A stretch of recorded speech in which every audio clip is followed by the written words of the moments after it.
नमस्कार, आप देख रहे हैं लाइव टीवी इंडिया और मैं आपके साथ जुनैद अंसारी। बात करेंगे स्मृति ईरानी की। उनकी बेटी आजकल विवादों में है, चर्चे में है। गोवा में जो रेस्टोरेंट है उसको लेकर कहा जा रहा है कि इलीगल जो है वो बार यानी शराब जो है बेची जा रही है उसमें। और एक जो है सोशल मीडिया पे एक और जो उसका मेन्यू का जो फोटो वायरल हो रहा है, उसमें मेन्यू में जो है बीफ और जो है बीफ का भी जो है मीट बेचा जा रहा है। तो तमाम जो है सोशल मीडिया में वायरल किया जा रहा है कि जिस पार्टी से वो ताल्लुक़ रखते हैं, हिंदू हृदय सम्राट की पार्टी है। और ख़ास तौर पर जो है छोटे दुकानदार जो होते हैं सबकी मीट की दुकान बंद कर दी जाती है। तो अब जो है स्मृति ईरानी अपनी बेटी के बचाव में आ गई कि वो नाबालिग हैं। तो डॉक्टर अवनीश यादव हमारे साथ हैं, इनसे बात करेंगे कि अब नाबालिग याद आ रहे हैं डॉक्टर साहब, लेकिन जब शाहरुख खान के बेटे थे, चाहे रिया चक्रवर्ती थी, तब कोई नहीं आया बचाने के लिए। कितनी उम्र है, क्या उम्र है? देखो साहब, इसमें कई चीज़ें हैं जिनको हमें सिलसिलेवार समझने की ज़रूरत है। पहली बात तो ये कि वो कुछ दिनों पहले ट्वीट करके प्राउड फील कर रही थी कि मैं एक प्राउड मदर हूँ कि मेरी बेटी कम उम्र में रेस्टोरेंट चला रही है, एंटरप्रेन्योर हो गई है, स्वरोजगार की तरफ जा रही है। ठीक है, उसकी बेटी का, स्मृति जी की बेटी का एक इंटरव्यू वायरल होता है जिसमें एक वरिष्ठ पत्रकार स्मृति की बेटी से मिलते हैं और कहते हैं हाँ ये आपका रेस्टोरेंट है और यहाँ पे आप खुद चला रहे हैं और क्या क्या इसमें सिस्टम है। तो वो बड़े खुशी से वो बच्ची जो है उस चीज़ को बताती है। हालांकि अभी उसकी वो उम्र नहीं है, उसको सही और गलत की समझ नहीं है।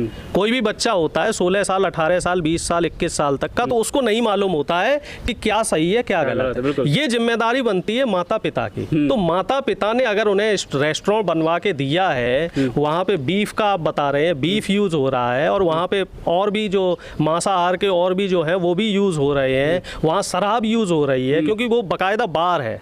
यूथ कांग्रेस के जो प्रदेश अध्यक्ष हैं उन्होंने वो स्लिप हटाई है वहाँ से, केवल रेस्टोरेंट की स्लिप थी। वो नीचे से वो ब्लैक कलर का टेप लगा हुआ था, वो टेप हटाया तो वो नीचे बार भी लेके आ रहा। वायरल हुआ था तो ढक दिया गया था, बार दिया गया था। और दूसरी चीज इसमें जो सबसे खतरनाक चीज निकल के आई कि लाइसेंस एक ऐसे व्यक्ति के नाम पे है जिसकी पहले से मृत्यु हो चुकी है। एक मृत व्यक्ति कैसे किसी रेस्टोरेंट का मालिक हो सकता है और उस रेस्टोरेंट को कैसे एक नाबालिग चला सकती है? तो कई चीजें हैं जिसमें स्मृति जी खुद फंस गई हैं और जब इन्हें अंततोगत्वा कुछ नहीं समझ में आया। पहले तो इन्होंने क्या किया, जैसे गीदड़ क्या करता है, पहले धमकाने की कोशिश करता है, तो ये 2 दिन तक तो धमकाती रही। जो कांग्रेस के प्रवक्ता थे या विपक्षी दल थे उनको 2 दिन तक धमकाने का काम किया गया और तमाम मीडिया चैनल्स पे कांग्रेस की जो अध्यक्षा है सोनिया गांधी जी, उनके लिए आपत्तिजनक शब्दों का इस्तेमाल किया गया, कांग्रेस के लिए गलत शब्दों का इस्तेमाल किया गया और जो विपक्ष के नेता हैं उनको उलझलूल बयान दिए गए।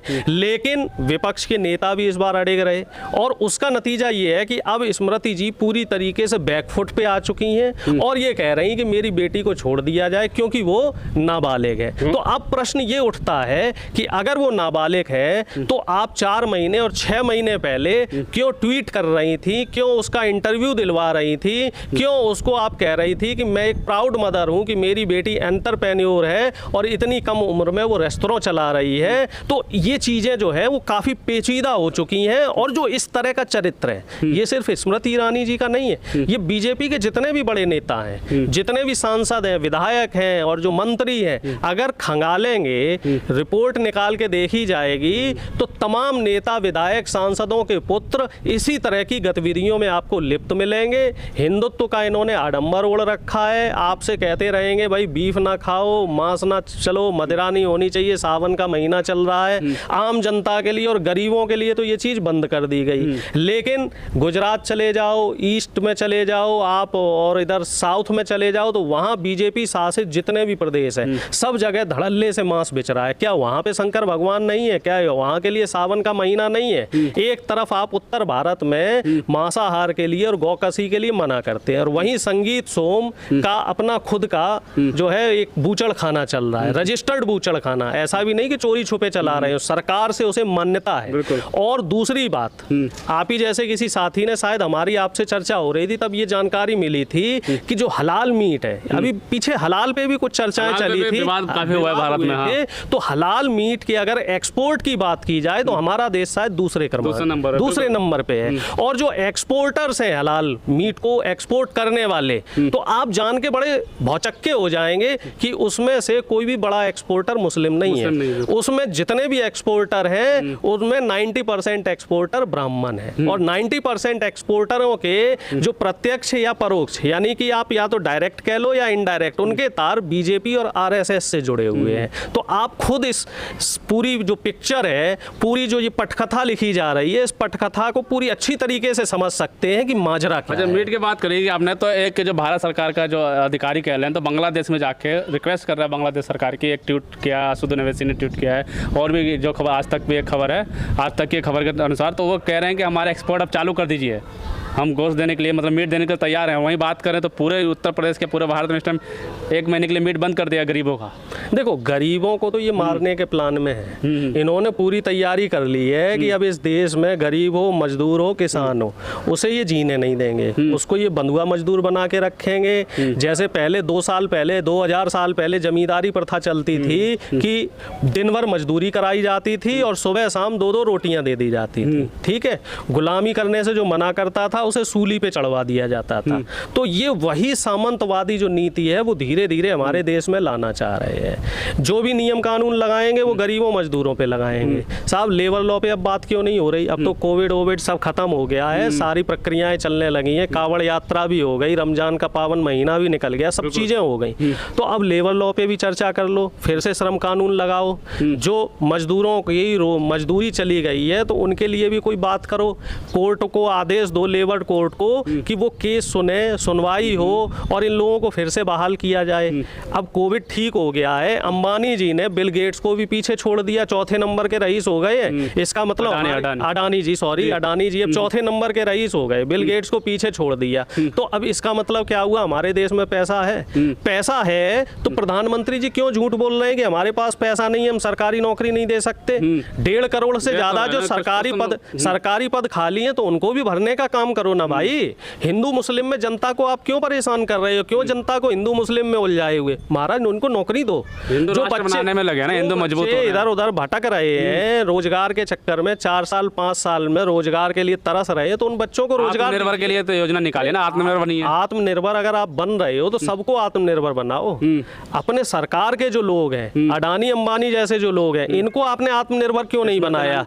स्मृति ईरानी को बेटे तो आत्मनिर्भर बनी, इनको क्यों, कहाँ आत्मनिर्भर नहीं बनी? वो तो मात्र निर्भर है, वो तो अपनी माँ के ऊपर निर्भर है। लाइसेंस कैसे मिला? मृत व्यक्ति के नाम पे लाइसेंस कैसे मिल सकता है? मम्मी ने लाइसेंस दिलवाया। इससे पहले रोहित वेमुला का कांड हुआ था, उसमें इन्हें जो है वो एजुकेशन मिनिस्टर थी, HR मिनिस्टर थी, वो मिनिस्ट्री छोड़नी पड़ी थी। इस बार इनको टेक्सटाइल मिनिस्ट्री छोड़नी पड़ेगी। लेकिन अब तो वो ये भी कह रहे हैं कि नहीं, वो रेस्टोरेंट आपने का ट्वीट किया, पहले प्राउड फील करती है अपनी बेटी पे, अब वो कहते हैं अब तो पढ़ाई करती है, रेस्टोरेंट चलाती ही नहीं है। एकदम से रेस्टोरेंट चलना बंद हो गया, 2 महीने में ही रेस्टोरेंट चलना बंद हो गया, 2 महीने में ही प्राउड फील करना बंद हो गया। ये वही कहावत है कि जब अपने ऊपर आ गई तो हम राम राम बोलने लग गए, और जब किसी दूसरे के ऊपर आती है तो हम चौड़े हो जाते हैं, चौड़े होके उसको धमकाने का काम करते हैं। ये वही स्मृति ईरानी जी हैं जो 8 साल पहले माननीय मनमोहन सिंह जी को चूड़ियां बेचने का काम करती थी। अब जब खुद फंसी हैं तो वो हाय तौबा कर रही हैं, दुहाई दे रही हैं और माफी मांगती हुई नजर आ रही हैं। तो इस तरह का जो दोहरा पैमाना है वो जनता समझ रही है। जनता सब समझ रही है कि नाबालिग को कांग्रेस जो है, विपक्ष जो है, जो नाबालिग हमारी लड़की है उछाला जा रहा है। तब नाबालिग याद नहीं आया जब शाहरुख खान के बेटे थे, रिया चक्रवर्ती को दिन दहाड़े। मैं वही चीज कह रहा हूँ कि पैमाने 2 नहीं होने चाहिए। रिया चक्रवर्ती का पैमाना अलग था, शाहरुख के बेटे के लिए अलग था, है ना। कांग्रेस में कोई नेता फंस जाता है, समाजवादी पार्टी में कोई नेता का बच्चा फंस जाता है तो पैमाना अलग हो जाता है। जब आपकी खुद की बच्ची फंसी है तब आपने उसके लिए अलग पैमाना कर दिया, जबकि कानून ये कहता है कि नाबालिग को, बेशक नाबालिग के लिए अलग ट्रीटमेंट होना चाहिए, उसमें अगर दोष होता है तो उससे हिसाब से पूछताछ होनी चाहिए। जैसे शाहरुख के बेटे से जिस तरीके से आर्यन से जो पूछताछ हुई थी, तो वो वाकई बहुत, मतलब एक कहते हैं ना, एक द्वेष भावना के तहत और वो एजेंडा बनाने के तहत, क्योंकि उसी टाइम पे अडानी की करोड़ों, हजारों करोड़ रुपए की जो है ड्रग्स और हीरोइन पकड़ी गई थी। अडानी का वो था, जहाज था, पोर्ट भी उन्हीं का था, और उस मसले को दबाने के लिए, क्योंकि हमें ध्यान है, हम लोगों ने पिछली साल भी इसी मुद्दे पर चर्चा की थी, तो वो मसला यही था, मामला वो यही था कि अडानी ईरानी उसमें फंस रहे। कार्रवाई की खबर नहीं आ रही है स्मृति ईरानी की बेटी पे। अगर फर्जी लाइसेंस था तो और कोई होता तो कार्रवाई होती। कार्रवाई की जगह इसके एंगल पूरी तरह से मोड़ दिया गया। एक नाबालिग का माहौल, की नाबालिग देखो लड़की साहब, है। ऐसा है हाँ। अजय मिश्रा टैनी के लड़के पे भी अब तक कार्रवाई नहीं हुई। तो मुझे पूरी उम्मीद है कि भारतीय जनता पार्टी की ये सरकार है, ये ज़्यादा से ज़्यादा क्या करेंगे, स्मृति ईरानी जैसे मंत्री पद पे इस्तीफा ले लेंगे, उससे ज़्यादा ये कोई कार्रवाई नहीं करेंगे, क्योंकि ये जुल्मियों की सरकार है। और यहाँ पे आप न्याय व्यवस्था की उम्मीद मत रखें। इसमें जिम्मेदारी बन जाती है हमारी, आपकी और विपक्ष की, कि हम लोग इन पे दबाव बनाते रहें, इनसे सवाल करते रहें और मुद्दों से ना डिगें। ये हिंदू मुस्लिम का एंगल जरूर लाएंगे, लेकिन हमें उस मुद्दे से नहीं हटना है और स्मृति ईरानी से लगातार सवाल करते रहना है। बिल्कुल साफ तौर पर जो है लगातार सवाल करते रहना है। हालांकि स्मृति ईरानी कह रही है कि विपक्ष जो है